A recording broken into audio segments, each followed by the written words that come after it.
ഇപ്പോൾ കരിമണലിൻ്റെ കാര്യത്തിൽ ഇപ്പോൾ പറഞ്ഞു ഗവൺമെൻറ് ഭാഗത്തു നിന്ന് വിശദീകരിക്കപ്പെട്ടത് കരിമണലിൻ്റെ കാര്യത്തിൽ തെറ്റിദ്ധാരണയാണ്. കരിമണലിൻ്റെ കാര്യത്തിൽ ഖനനം നടക്കുന്നില്ല, ഖനനമേ ഇല്ല എന്ന് പറഞ്ഞിട്ടില്ല. ഖനനമേ ഇല്ല, പൊതുമേഖലയിൽ മാത്രമാണ് നിൽക്കുന്നത്, അവിടെ സ്വകാര്യവൽക്കരണം ഇല്ല എന്നൊക്കെ കൃത്യമായി പറഞ്ഞിട്ടുണ്ട്. പക്ഷെ ഒരു കാര്യം തുറന്നു പറയുകയാണ്, പിണറായി മുഖ്യമന്ത്രിയാണെന്ന കാലത്തും ഇതേ നിലപാട് തന്നെയാണ് പറഞ്ഞിരുന്നത്. കാരണം ഖനനമില്ല, അതുപോലെ തന്നെ പൊതുമേഖല വിട്ടുകൊണ്ട് സ്വകാര്യ മേഖലയ്ക്ക് കൂട്ടുനിൽക്കില്ല എന്ന് പറഞ്ഞ്. കാരണം ഞങ്ങളൊക്കെ 2003 നടത്തിയ ആ മഹത്തായ സമരമുണ്ട് ഇതിനെ, അതുകൊണ്ടാണ് അന്ന് പിൻവലിക്കപ്പെട്ടത്. ആ സമരത്തിൽ പങ്കെടുത്ത CPI ഞങ്ങളൊക്കെ എടുത്ത ഒറ്റക്കെട്ടായ തീരുമാനം, ഒരു മേഖലയിലും ഖനനം പാടില്ല.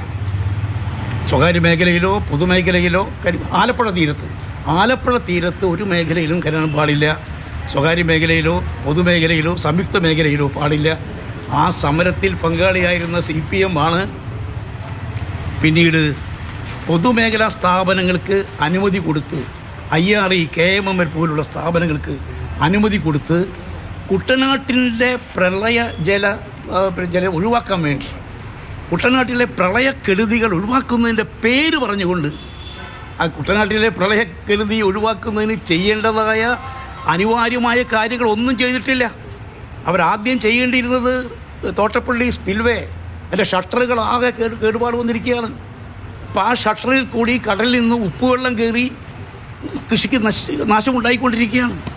അതുപോലെ തന്നെ വിയപുരത്തു നിന്ന് വരുന്ന ചാലുണ്ട്, നീർച്ചാല്, അതിന് വീതി കൂട്ടണം, അതിന് ആഴം കൂട്ടണം, ചെളിയും മണ്ണൊക്കെ നീക്കം ചെയ്യണം. അതുപോലെ AC കനാൽ വൃത്തിയാക്കണം.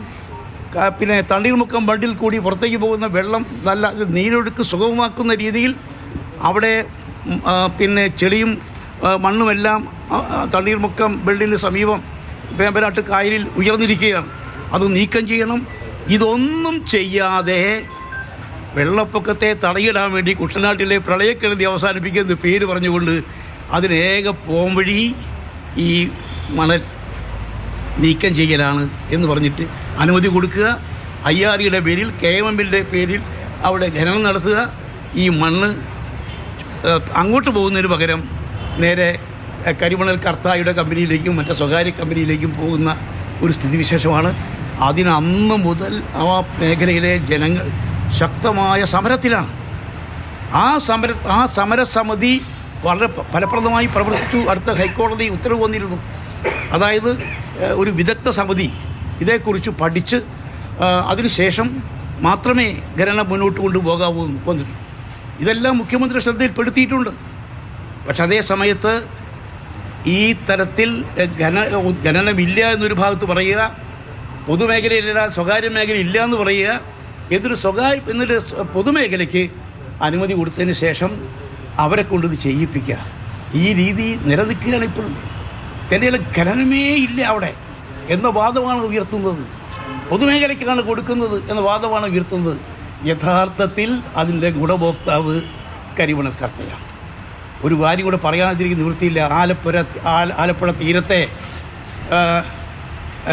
കരിമണൽ ധാതു സമ്പത്തുണ്ടല്ലോ, അതിൽ നോട്ടമിട്ടുകൊണ്ട് അദാനിയെപ്പോലുള്ള രംഗത്ത് വരികയാണ്. പിണറായി നടത്തിയ ആ ഒരു നടപടിയുണ്ടല്ലോ, ആ നടപടി അവസാനിപ്പിച്ചേ മതിയാകൂ. അവസാനിപ്പിക്കണമെന്ന് ആവശ്യപ്പെട്ടുകൊണ്ട് പൊതുമേഖലാ സ്ഥാപനങ്ങൾക്ക് നൽകിയ പെർമിറ്റ് റദ്ദാക്കണമെന്ന് ആവശ്യപ്പെട്ടുകൊണ്ട് മുഖ്യമന്ത്രി കത്ത് കൊടുത്തിട്ടുണ്ട്.